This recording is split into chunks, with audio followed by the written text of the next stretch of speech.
허름한 고시원방 안에 형광등 하나가 깜빡이고 있고 벽에 붙은 이력서 수십 장이 바람에 흔들리고 있습니다. 20산 청년이 바닥에 주저앉아 손에 쥐인 불합격 통보 문자를 멍하니 바라보고 있는데 그 표정에는 분노도 슬픔도 아닌 텅 빈 무기력함만이 가득합니다.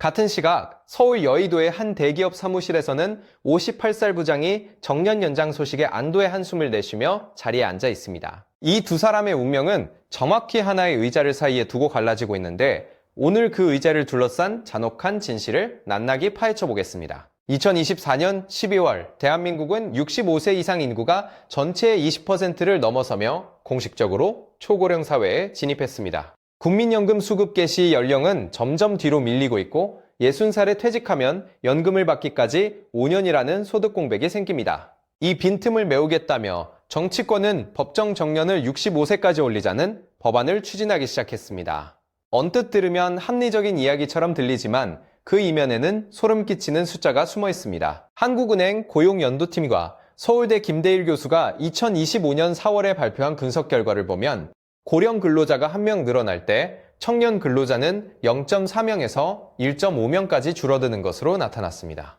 2016년부터 2024년까지 55세에서 59세 사이 고령층 임금 근로자가 약 8만 명 늘어나는 동안 23세에서 27세 사이 청년층 임금 근로자는 약 11만 명이나 줄어들었습니다.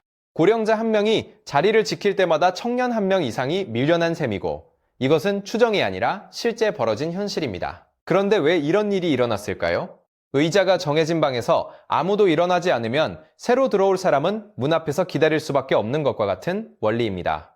대한민국 노동시장의 가장 깊은 병은 연공서열형 임금체계에 있습니다. 어떤 사람이 25살에 대기업에 입사하면 20년 뒤인 45살쯤 임금이 입사 때의 2배 반까지 올라갑니다. 일을 더 잘해서가 아니라 단지 오래 다녔기 때문에 월급이 올라가는 구조인데 이것이 문제의 핵심입니다. 기업 입장에서 생각해보면 58세 부장 1명의 연봉이면 25살 신입사원 2명 이상을 고용할 수 있습니다. 정년이 연장되어 고임금 고령 근로자가 5년 더 자리를 차지하면 기업은 인건비 부담을 줄이기 위해 가장 먼저 신규 채용부터 줄이게 됩니다. 한국은행 관계자도 정년 연장의 혜택이 노동조합이 있는 대기업 일자리에 집중되면서 노동시장 이중구조가 심화되었을 가능성이 크다고 지적했습니다. 양적으로 청년 고용이 줄어들었을 뿐 아니라 질적으로도 청년 고용이 나빠졌다는 분석이 나온 것입니다. 이 구조를 좀 더 깊이 들여다보겠습니다. 2026년 2월 기준으로 대기업 근로자의 월 평균 소득은 613만 원이고 중소기업 근로자의 월 평균 소득은 307만 원으로 그 격차가 정확히 2배에 달합니다. 20대 때는 약 1.5배였던 이 격차가 40대가 되면 2배 이상으로 벌어지는데 이것이 바로 연공서열 임금 체계가 만들어낸 기울어진 운동장입니다. 청년들이 왜 중소기업을 기피하고 대기업에만 매달리는지 이 숫자 하나로 설명이 됩니다. 그런데 정년이 연장되면 대기업의 고임금 자리가 5년 더 막혀버리니 청년들이 들어갈 문은 더 좁아지는 것입니다. 경영자 단체인 한국경영자총협회의 분석은 더 충격적입니다. 퇴직 후 재고용된 고령 근로자 1명이 늘어날 때 청년 근로자 1.5명의 일자리가 사라진다는 결과가 나왔는데 이는 한국은행의 추정치보다도 더 높은 수치입니다. 임금 체계를 손대지 않고 정년만 올리면 기업은 살아남기 위해 신규 채용을 틀어막게 되고 그 피해는 고스란히 20대와 30대 청년에게 돌아갑니다. 비유하자면 물이 정해진 수도관에서 위쪽 밸브를 잠그지 않으면 아래쪽에는 물 한 방울도 흐르지 않는 것과 같습니다. 2025년 기준 청년층 실업률은 6.1%로 전년 대비 0.2% 상승했고 2026년 1월에는 6.8%까지 치솟아 2021년 이후 5년 만에 최고치를 기록했습니다. 하지만 진짜 문제는 이 숫자 뒤에 숨어 있습니다. 공식 실업률에는 아예 구직 활동을 포기한 사람이 빠져 있기 때문입니다. 2026년 1월 기준 일도 하지 않고 구직도 하지 않는 이른바 쉬었음 청년이 20대와 30대를 합쳐 71만 9천 명에 달하며 이는 통계 작성 이래 역대 최대입니다. 이 숫자를 머릿속에 그려보면 야구장 15개를 가득 채운 청년들이 아무것도 하지 않고 멈춰서 있는 것과 같습니다. 매일경제가 보도한 바에 따르면 취업 대신 게임을 하며 시간을 보내는 이른바 쌀먹 청년이 늘어나고 있다고 합니다. 눈높이가 높아서가 아니라 지원에도 뚫리지 않는 현실에 지쳐서 아예 손을 놓아버린 것입니다. 30대 쉬었음 인구도 30만 9천 명으로 통계 집계 이래 역대 최대를 기록했는데 이는 결혼과 출산을 해야 할 핵심 연령대가 경제활동에서 이탈하고 있다는 뜻입니다. 저출생 문제의 뿌리가 바로 여기에 있습니다. 청년들이 경제적으로 안정되지 못하니 결혼을 미루니 아이를 낳지 않는 것이고, 이 악순환은 정년 연장이라는 하나의 정책 결정과 촘촘하게 맞물려 있습니다. 2024년 대한민국의 합계 출산율은 0.75명으로 여전히 경제협력개발기구 회원국 가운데 최하위를 벗어나지 못하고 있습니다. 그렇다면 다른 나라는 이 문제를 어떻게 풀었을까요? 바다 건너 일본을 보면 법정 정년은 한국과 똑같이 60살입니다. 하지만 일본은 정년을 무작정 올리는 대신 기업에게 3가지 선택지를 주었는데, 정년 연장과 정년 폐지와 퇴직 후 재고용 가운데 하나를 고르게 한 것입니다. 결과적으로 일본 기업의 약 70%가 퇴직 후 재고용을 선택했고, 이를 통해 고령 근로자의 임금은 평균 40% 정도 삭감되었습니다. 임금이 줄어드는 대신 일은 계속할 수 있으니 기업은 인건비 부담을 덜고 고령자는 소득 공백을 메우는 절충안이 만들어진 것입니다. 일본에서는 이 제도 덕분에 65세까지 재고용되는 비율이 99%에 달하며 청년 고용과의 충돌도 상대적으로 적었습니다.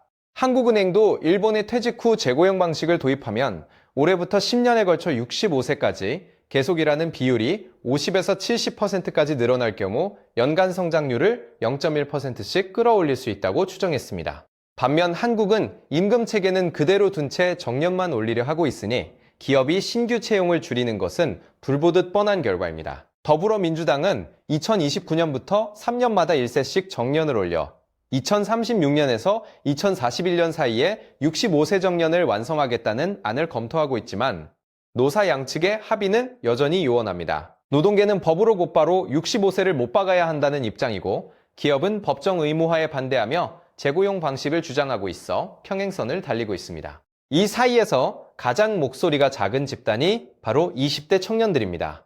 실제 현장의 이야기를 들어보면 더 생생합니다. 서울의 한 취업 준비생은 3년째 공기업 시험을 준비하고 있는데 매년 채용 인원이 줄어들고 있다고 말합니다.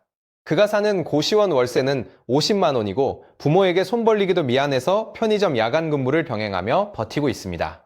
대기업에 다니는 57살 과장은 정년 연장 소식에 안도하면서도 한편으로는 아들의 취업이 걱정된다고 합니다. 아이러니하게도 아버지의 자리가 보장될수록 아들이 들어갈 자리는 줄어드는 구조인 것입니다. 중소기업 사장은 최저임금 인상에 원자재 가격 상승까지 겹쳐 직원 10명을 7명으로 줄여야 할 판인데, 여기에 정년 연장까지 의무화되면 공장문을 닫아야 한다고 호소합니다.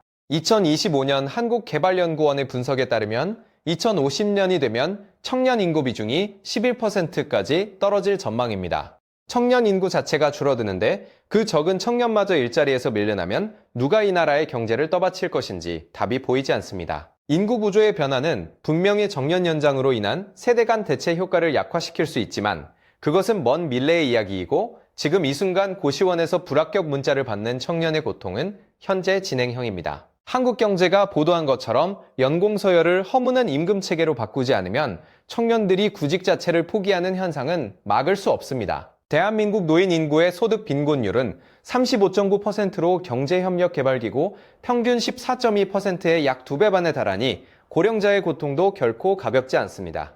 이것은 세대와 세대가 싸워야 할 문제가 아니라 잘못 설계된 시스템이 양쪽 모두에게 고통을 떠넘기고 있는 구조적 비극입니다. 아버지가 자리를 지키면 아들이 들어올 수 없고, 아버지가 물러나면 연금도 없이 빈곤층으로 떨어지는 이 잔인한 이분법을 깨트리지 않는 한 어떤 정책도 해답이 될 수 없습니다. 일본처럼 임금을 조정하고 재고용과 정년 연장을 결합하는 유연한 방식이 아니면 대한민국의 노동시장은 세대 간 전쟁터가 될 수밖에 없습니다. 결국 핵심은 단순합니다. 정년을 늘리되 임금 체계를 반드시 함께 바꿔야 하고, 청년 채용 감소를 막을 제도적 안전장치가 동시에 마련되어야 합니다. 지금 이 영상을 보고 계신 분이 20대 청년이든 50대 직장인이든 혹은 중소기업 사장이든 이 문제는 누구 한쪽만의 문제가 아닙니다.